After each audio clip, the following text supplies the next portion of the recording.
morning. Now, this topic has straddled before the Easter break and the start of the Easter break. And on the board are three new formula that you have met in this topic. Now, as we worked through them before the break, we did the sign rule. That's the first one appearing on the board. And you then did an exercise using the sign rule. So you knew that's what you were going to use. Then yesterday and the day before, we looked at the cosine rule. And the first time was finding the length using the cosine rule.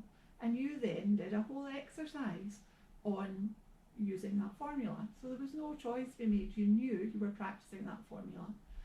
And yesterday's lesson was finding an angle using the cosine rule. And you knew you were going to use that formula. Now, that's not the way it would be in any test or any exam. You would have a decision to make. You would be presented with a triangle and asked to find a length or to find an angle. And you would have to make the decision, which of these formula am I going to use? So a wee bit harder than here's an exercise in the sine rule, here's an exercise on the cosine rule. You knew the formula that you were going to use. Here, the exercise you're going to do today in page 87, they're all mixed up and you have to decide. And that's the way it is in the exam. So let's look at number 1 on the board. Find the length of BC. Now, if you are going to use it to make a decision, it's not too difficult because you're being asked to find a length. Now, I would suggest to you that the first thing you ask yourself is, do I have two sides and the angle between them? If I do, I know it's the cosine rule. It's the length form of the cosine rule. So that's what I would ask myself. Do I have two sides and the angle between them? I don't here. I've only got one side. I don't have two sides and the angle between them. So it's not going to be the cosine rule. That means it must be the sine rule. So not that form of the cosine rule, it's the sine rule. So there's your decision. You know that it's going to be the sine rule that you're using. So let's write down the sine rule. This is the sine rule here. So A over sine A equals B over sine B equals C over sine C. Our triangle is in terms of A, B and C, so we just write that down.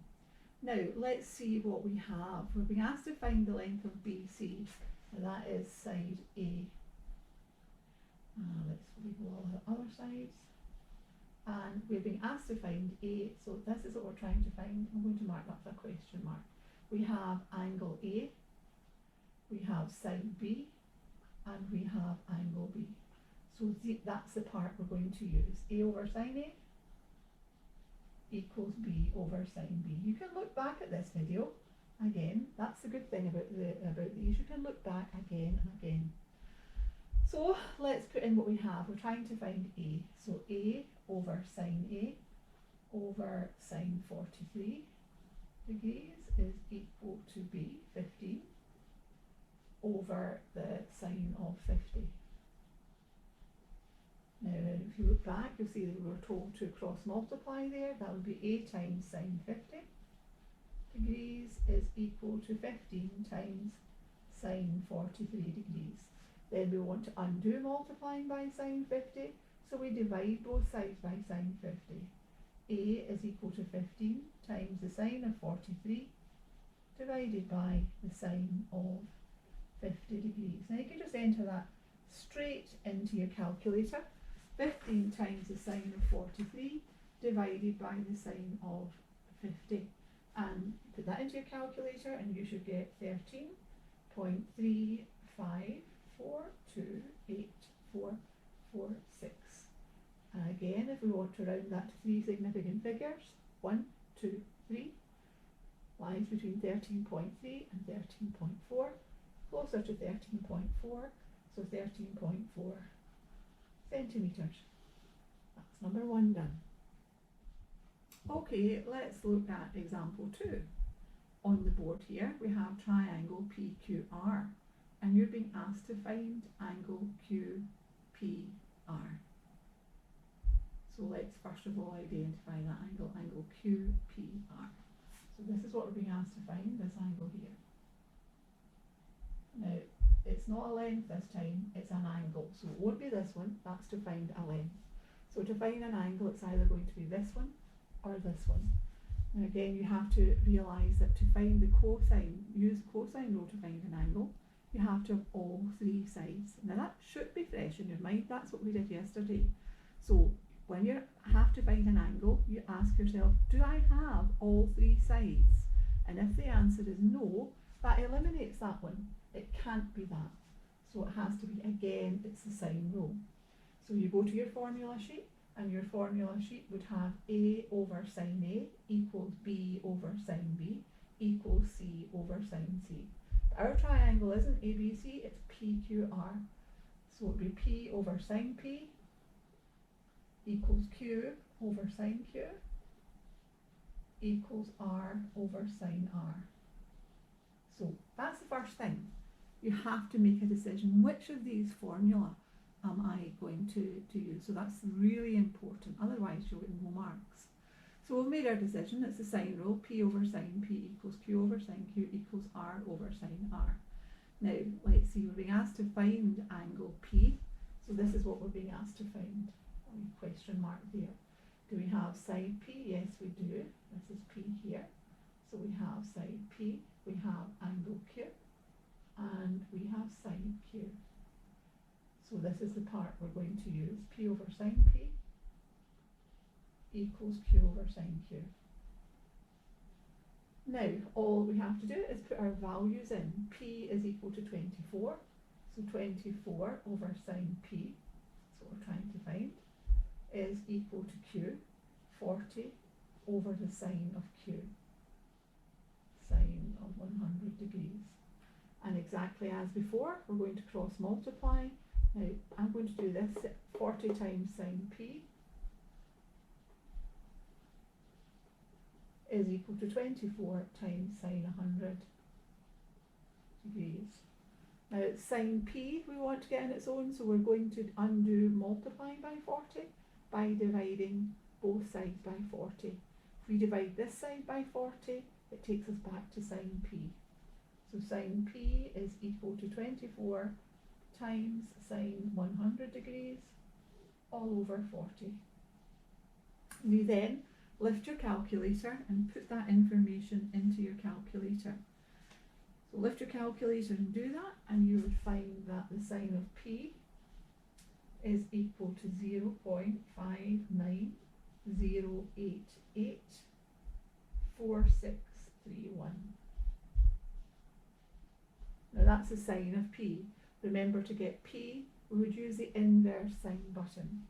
So P is equal to the inverse sine of that value.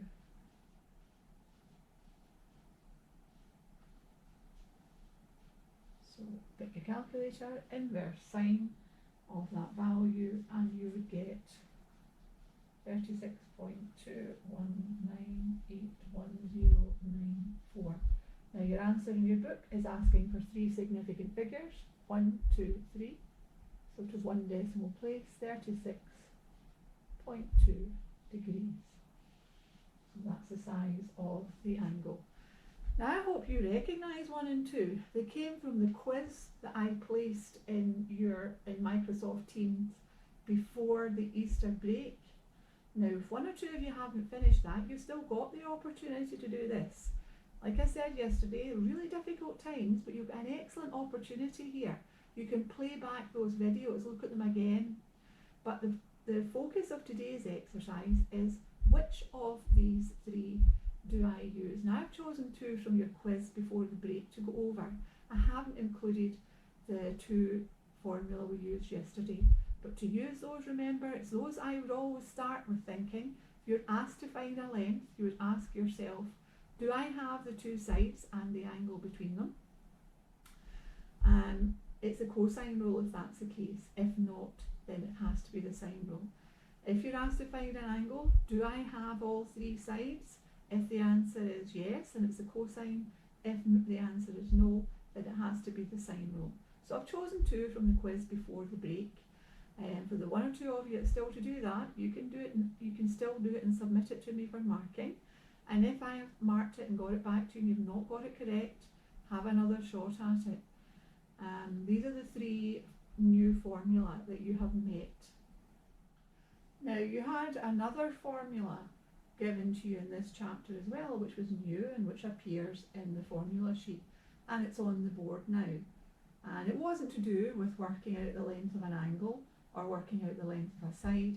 It was find the area of a triangle using trig. And again, this was a lesson before the Easter break. Again, you can go back and remind yourself this chapter, hugely important. So on the board, we have the area of a triangle is equal to a half AB sine C. Now I've drawn a couple on the board to remind you that when we did this, we said what you have to have are the 2 sides and the angle between them to use the area formula. And if you have that, you're in business. So it appears in your formula sheet as a half AB sine C, but of course it depends on what angles you have, what angle you have and what your sides are, and whether it is a triangle ABC, PQR, or whether indeed it doesn't have any letters as this one. So the one we're going to tackle now is actually from your textbook, page 87, number 1B. And that's the exercise that is bringing everything together and asking you, you choose which formula you would use. So it's not a length, it's not an angle, it's find the area. So really it's quite straightforward. The formula you've got to use, you select that formula, the area of a triangle equals a half AB sine C. What you have to know here is to use that, you have to have 2 sides and the angle between them. If you have that, you're in business, you copy it down and off you go. Now when we look at our triangle here, we have 2 sides. We have these 2 sides, but we don't have the angle between them. But we do have 2 of the angles there, and we know that the angles in a triangle add up to 180, so we can work that out quite easily. 88 plus 32 is 120. So we know this must be 60. So while we don't have it in our diagram, it is something we can easily calculate. Now, as I always say in the class, copy the diagram, add to the diagram things that you know or things that you can work out easily. And this is certainly comes into that category. This is something we can work out easily. That is 120 degrees. Sorry, it's 60. That adds to 120. So it adds to 180 altogether. So that must be 60 degrees. So the angles in a triangle add up to 180. So now we're in business. We don't even need any letters. All we need to know is that we have the 2 sides and the angle between them. And that's what we're going to use, the 2 sides and the angle between them. So we can go straight into, if you want to write down the formula, you can. But the area is just going to be a half times 30.0 times 56.5 times the sine of 60 degrees. So once you've done that, you pick your calculator up. Now you can write a half as 0.5 times 30.0 times 56.5 times sine 60. And you would get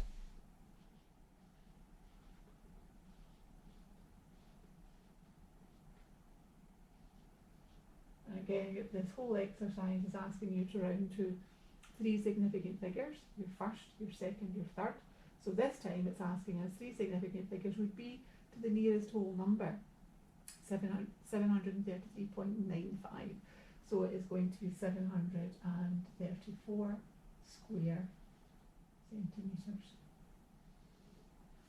Okay, so lots of formula, new formula. What I would like you to do is page 87. Now the top of page 87 is a summary of all the new formula you have met in this chapter. Remember, they are all given in the formula sheet, so you don't have to memorise them, but you absolutely do have to know when to use them. Which one would I choose to answer this question? So you have to know when to use them and how to use them. This is how they appear in the exam. They don't say take the sine rule and use this. You've got to make a decision which of the formula, and that's what this whole exercise is about. Now I would like you to do page 87, questions 1 to 4, page 89, questions 1, 3, 4, 5 and 6. Okay, that's your task for today. Okay then, thank you very much. Make sure you're working hard.